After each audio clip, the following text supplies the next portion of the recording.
Hi students, now we are going to discuss about radius of trajectory of the path of projectile during its flight.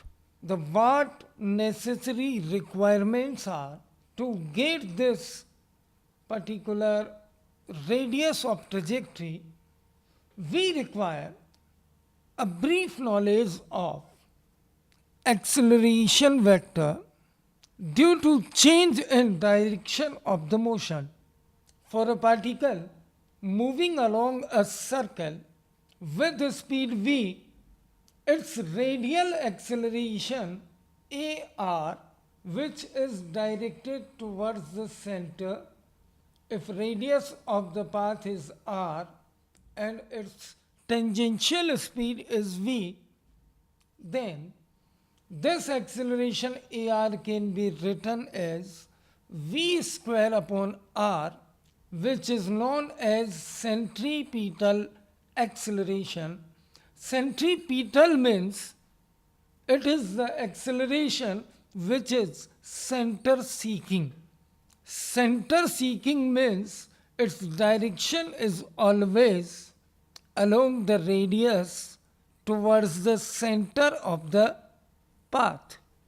So, if we have this knowledge, then if we take an example in which a projectile has been thrown with velocity u at an angle theta with the horizontal, say its velocity becomes v at any instant while it is moving with the horizontal, we can easily say that for this velocity v cos alpha is its velocity's horizontal component, but as horizontal component of projectile's velocity during its flight always remains equal to u cos theta,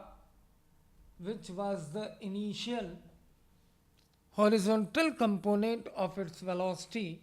So we can get instantaneous velocity of the projectile at this shown instant is u cos theta sec alpha.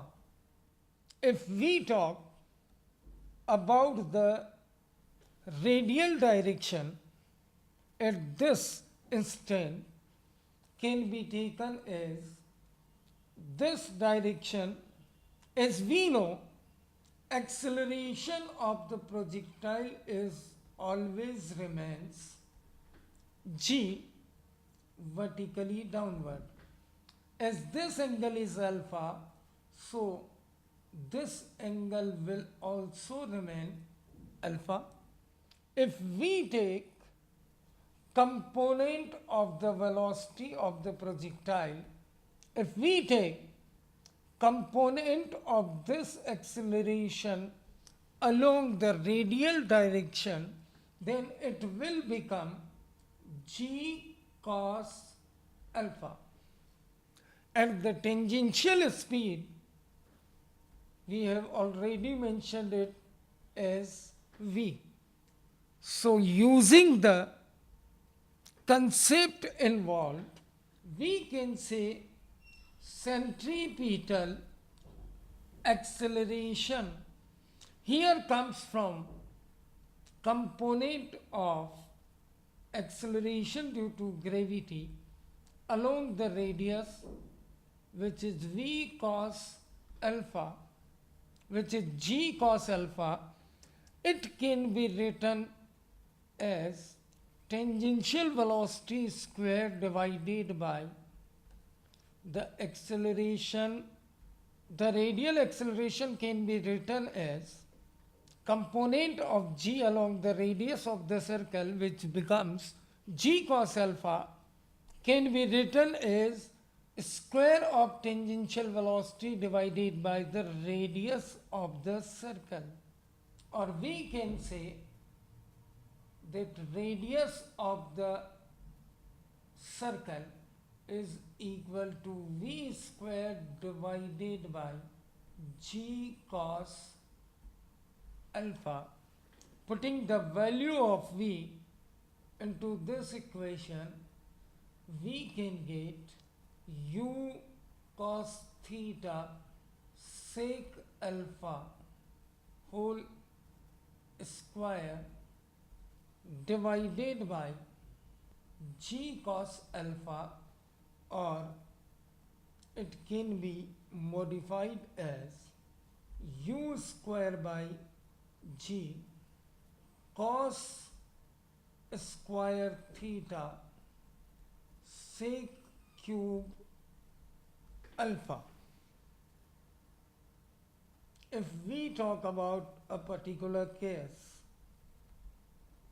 at point of projection, alpha can be written as theta, the velocity, the angle of projection.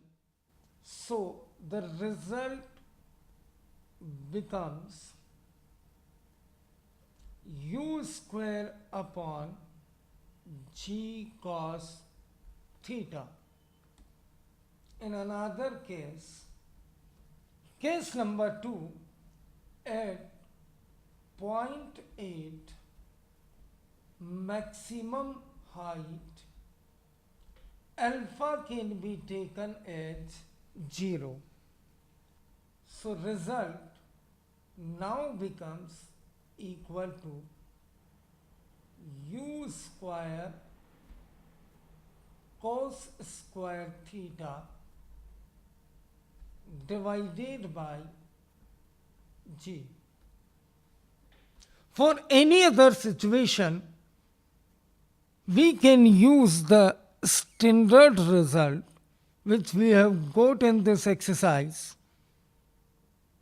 and by putting the value of alpha for a particular case, we can get radius of curvature of the path of projectile at that specific location.